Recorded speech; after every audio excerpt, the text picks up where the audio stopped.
engkau bersandar kepada kekuatanmu,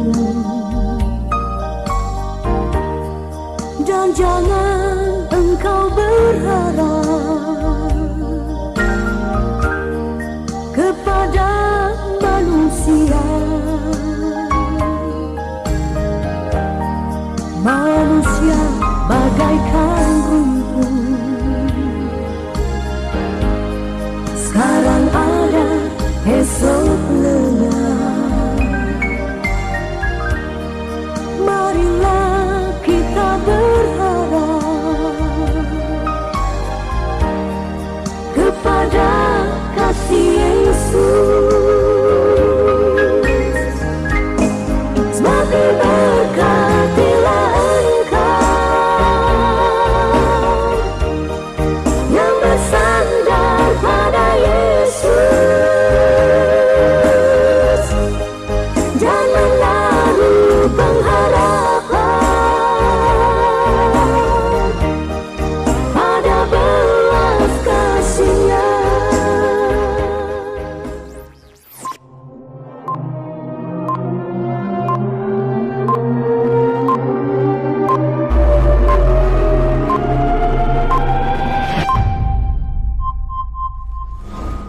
Shalom, ketemu lagi kita di renungan firman Tuhan hari ini.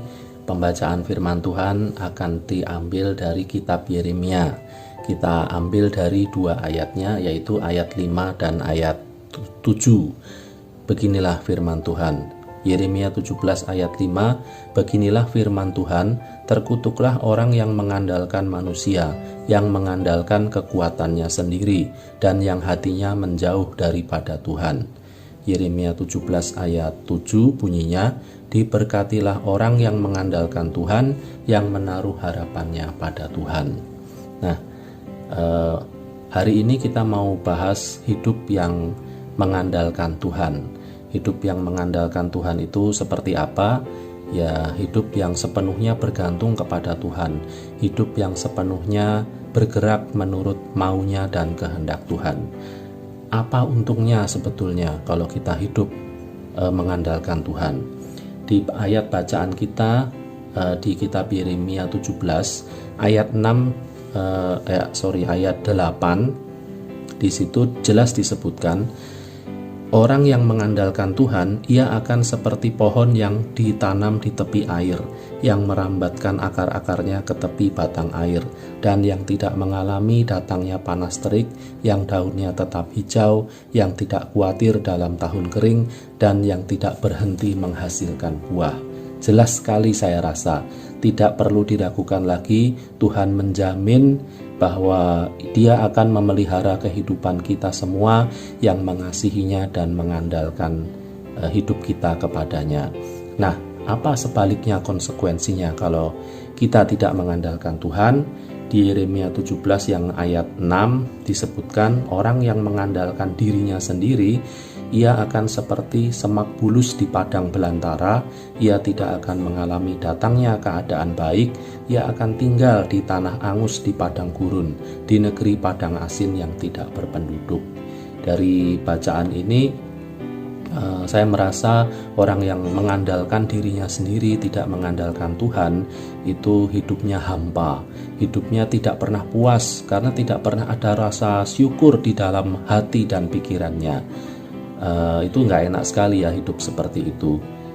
Saya pernah mengalaminya beberapa tahun yang lalu, hidup dengan logika, hidup dengan maunya saya sendiri, kehendak saya sendiri. Sungguh tidak nyaman hidup yang seperti itu.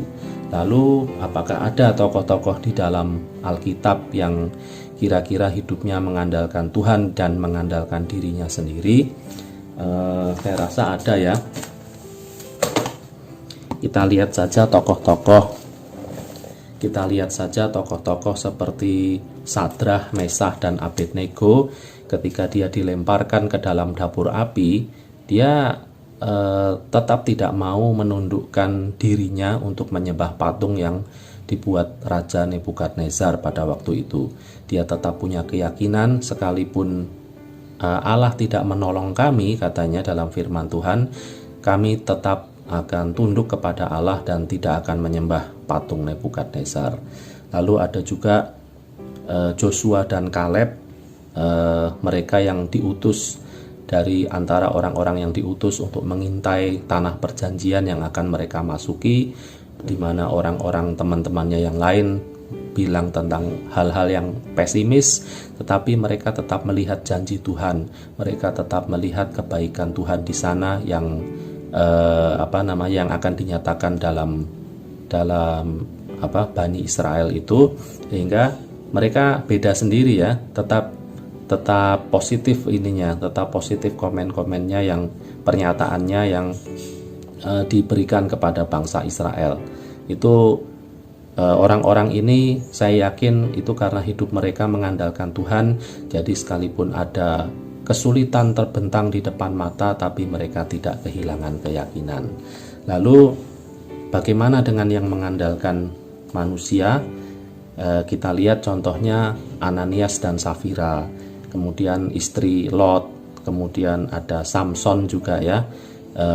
Mereka, khususnya Ananias dan Safira dan istri Lot, pada akhirnya hidup mereka binasa karena mereka mengandalkan harta yang mereka miliki, sayang untuk melepaskannya untuk kebaikan Tuhan, dan saya rasa mereka tidak percaya dengan Tuhan mampu melipat gandakan berkatnya dengan lewat harta yang mereka berikan kepada Tuhan.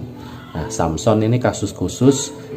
Awal-awal ketika dia mengenal Delilah, dia hidup mengandalkan pasangannya, dia hidup mengandalkan cinta. Orang sekarang bilang makan tuh cinta gitu ya. Akhirnya dia kesusahan hidupnya. Lalu di akhir hidupnya dia berserah kepada Tuhan ketika matanya sudah dibutakan, ketika dia diikat tangannya, dia berdoa memohon kepada Tuhan. Dia mengembalikan segala hakikat hidupnya kepada Tuhan. Dia menyadari, saya rasa, kesalahannya mengandalkan dirinya sendiri, dan pada akhirnya dia mengandalkan Tuhan, dan Tuhan memberkatinya dengan mengembalikan kekuatannya yang luar biasa. Dari kasus-kasus ini saya percaya kita bisa belajar, mereka yang di masa lalu lewat teladan hidupnya sudah menunjukkan bahwa mengandalkan Tuhan itu lebih baik dan membawa kepada keselamatan, keberuntungan, berkat dan anugerah Tuhan. Demikian yang bisa saya sampaikan hari ini. Tuhan Yesus memberkati. Shalom.